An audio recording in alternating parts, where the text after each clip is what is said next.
in the second part, I have to say, being beaten up by Ray Fiennes was pretty fun.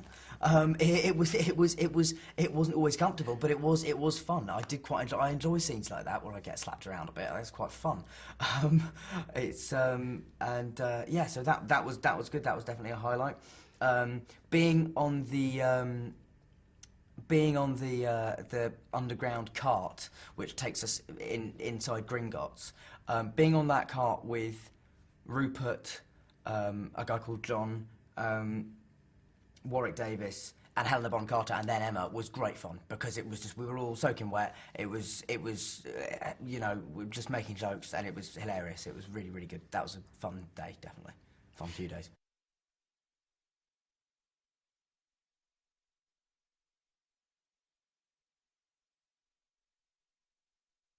Weirdly enough, the most emotional shot of the film was probably the last one, which was not an emotional scene, but it was it was a scene where I literally, it was a shot of me jumping into a fireplace at the end of the Ministry of Magic chase scene, and then after that, that was our last shot on the film, and so that was how we ended it. I think the other emotional scene in this film is and the one that I've been most looking forward to as well was the scene where I walk into the forest and suddenly I see my parents and Sirius and Lupin standing in front of me, and that was an emotional scene. Also because Gary came back for it, and you know, and also because you know Adrian and Geraldine, who play my parents, are wonderful, and I'm in a way my personally why I'm so sad they died is that I would have loved to act more with them.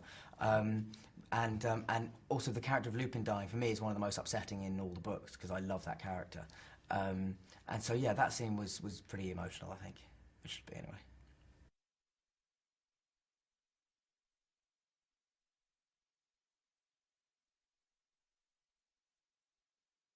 Fight for your life, I suppose, would be one of the main themes. It's just it's a battle to save Hogwarts. It's a battle to survive.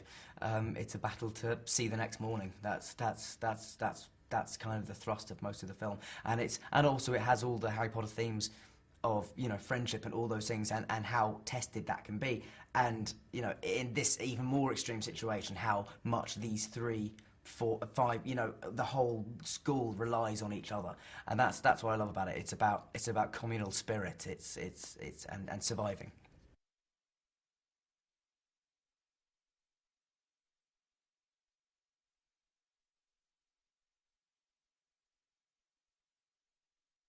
I like to think it has in some ways. Certainly for fantasy films, I think we've you know, us and Lord of the Rings. I think with, you know, we obviously came out around the same time, and they were just, at that stage, sort of designed for a much older audience, you might say. But yeah, I mean, I certainly think we've set a very high standard because we've had fantastic directors, and we've also shown that we're not afraid of taking it in a direction that wouldn't necessarily be expected. You know, I don't think many people expected either Alfonso Cuarón or David Yates to be names in the hat for any Harry Potter films. But you know, thanks to our producers who have had the courage to say, you know, this guy could make an amazing Harry Potter movie. It's set us apart slightly from other fantasy films. I think we're really interesting. We have fantastic actors, and also, I mean, what sets Harry Potter apart from other entertainment is just the fan base. Ultimately, is so vast, and so supportive that yeah, I mean, it's hard for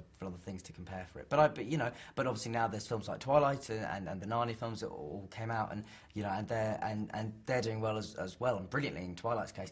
But I think Harry Potter manages to combine an innocence and an Englishness with an edge you rarely see in sort of supposedly children's films.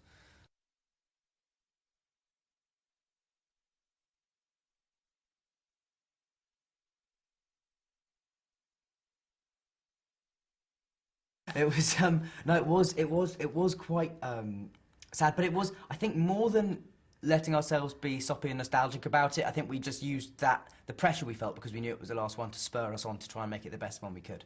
I think we channeled that energy into a more positive, sort of constructive frame of mind.